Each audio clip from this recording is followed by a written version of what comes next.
文殊菩萨竟然是如来的师祖，比佛祖的身份更高。为何藏密学的第一个咒语便是他的密咒？这文殊菩萨到底是什么来头？新来的朋友可以点个关注，带您了解更多精彩内容。这里我们先来了解一个3000世界的概念。3000世界指的不是一个世界，而是很多个世界。佛教认为这世间存在很多个世界，我们的婆娑世界只是其中之一，这就类似于平行宇宙的概念，我们和其他世界是同时存在的。在一个叫空寂世界的地方，有一位名为大身如来的佛，他是这个世界的最高领袖。不过，大身如来并不只有这一个身份，他同时还是平等世界中的佛。他在这里被尊称为龙种上尊王如来。不过，这两个身份都已经是前世了。在如今的时间段，他是欢喜世界的最高领袖，被称为欢喜藏摩尼宝积如来。当然，他在现世也不只是欢喜世界的佛，还是很多个世界的最高领袖。从这些身份不难看出大身如来的修为有多么高深，毕竟他在很久很久以前就已经成佛，即便轮回重生，依然加持着佛的光环。这样一位大能，他所管理的世界已经进入大同，基本不需要他去操心普度众生。不过他并没有闲着，而是穿越到另一个世界，协助这个世界的佛来拯救更多的人。大身如来穿越到的世界就是我们的婆娑世界。来到我们这里之后，他看到的是非常原始的文明，佛教在这里也处于原始阶段，于是他开始挑选有慧根的弟子，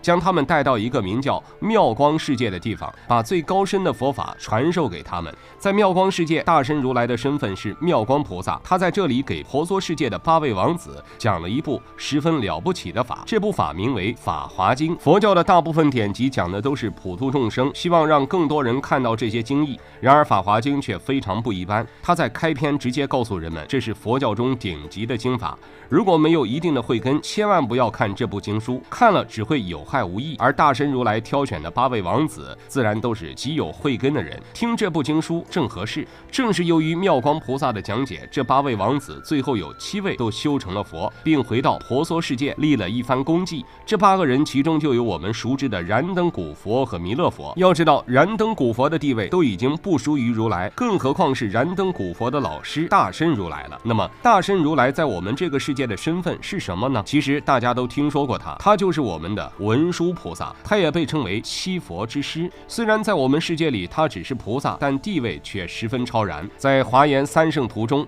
如来作为世界的领袖，坐在中央 C 位，左边的那位就是文殊菩萨，被称为左胁侍，在人们的理解中就是如来的左丞相，辅助如来管理3界。但实际上他虽只是在如来旁边，但他的地位却并不比如来低。这就像2个邦交国家，其中一个国家的国王去另一个国家访问或者进行援助，这2个国王的身份是不分上下的。那么文殊菩萨在我们这个世界都做了什么？为何他如此受人尊重呢？人一旦开悟会有多可怕？文殊菩萨留下的一部经书，据说其中的密咒能让人打开智慧之门。短短7个字，真有这么神奇的作用吗？文殊真实明经自然是文殊菩萨的经义，而文殊菩萨就是佛教中智慧的代表。毕竟文殊菩萨可是7佛之师，佛的老师，其智慧自然深不可测。在藏密中，密咒多如牛毛，但他们教孩子的第一个咒语必然是文殊菩萨心咒，就是希望孩子未来能成为一个智慧之人。很多人觉得如此厉害的心咒学起来肯定很麻烦，但事实并非如此。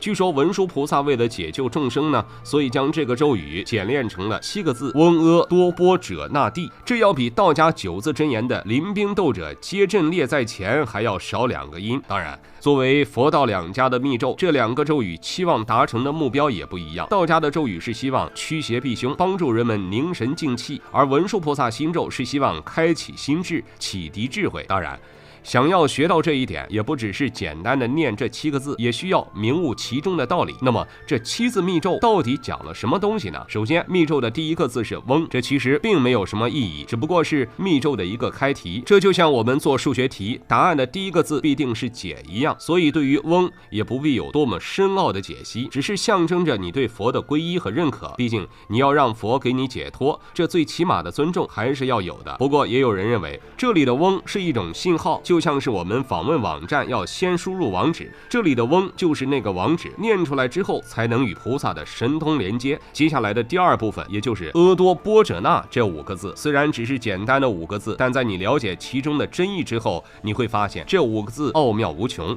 仿佛包容着整个宇宙，其背后的智慧更是深不见底。虽然想要彻底明白其深意，需要长时间的修行，但简单了解一下字义还是比较简单的。下面我们就对这5个字做一个简单的解析。藏密学的第一个咒语为何一定是文殊菩萨的7字心咒？据说这7字真言可以让孩子开启心智，启迪智慧，真有这么神奇吗？这7个字又分别是什么意思呢？对于文殊菩萨心咒中的7字真言，华严经对其做了较为详细的解析。其中阿字的释义为不生，意思是说世间的一切事物、经历、痛苦、烦恼、愉悦等等，其实都是不存在的。简单来说，就是万法皆空。当你从翁字念到阿字的时候，你的脑海中会豁然开朗，这一切杂念都排除在脑海之外，开始接受菩萨和佛的全新智慧。接下来是多字，很多人会直接将其念为多，但实际上它的字音为 ra， 因为这些梵文翻译是从唐朝时期出现，和现在有很大差别，就会造成这种误解。多在这句密咒中的解释为垢，这个字我们一般理解为污垢和杂质，但在这里却是相反的意思。结合前面的阿字，我们就会发现，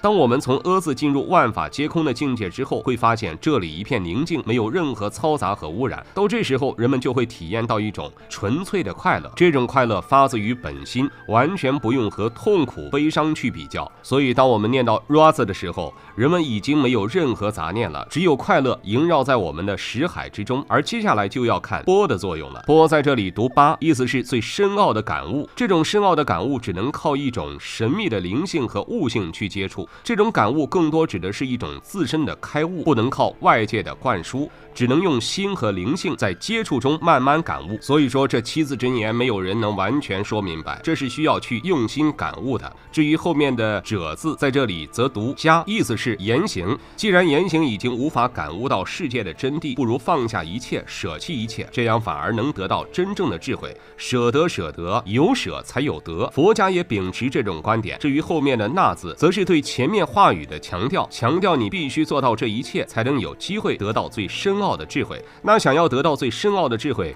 有没有什么特殊的技巧呢？最后一个字地告诉人们，虽然没有办法，但文殊菩萨怜悯世人，他将通过这个地字给人们开通一扇智慧之门。通过这道智慧之门，人们可以距离智慧更加接近。虽然这依然需要你去感悟，但已经简单的多。所以藏密在念这句咒语的时候，最后一个地字也是着重要表达的。当然，关于这个咒语，这一切都是佛教中的释义，大家就当故事听听即可。不过，佛家强调的智慧与本心的关系，还是值得我们深思的。当我们沉迷于物欲，走入乱花渐欲迷人眼的误区中后，或许就已经忽视了自己的初心，在物欲中沉沦，自然也就远离了智慧，只懂得随波逐流。这一点是我们生活在这个快节奏的时代需要警醒的。看到这里，您有什么想说的呢？欢迎在评论区留言。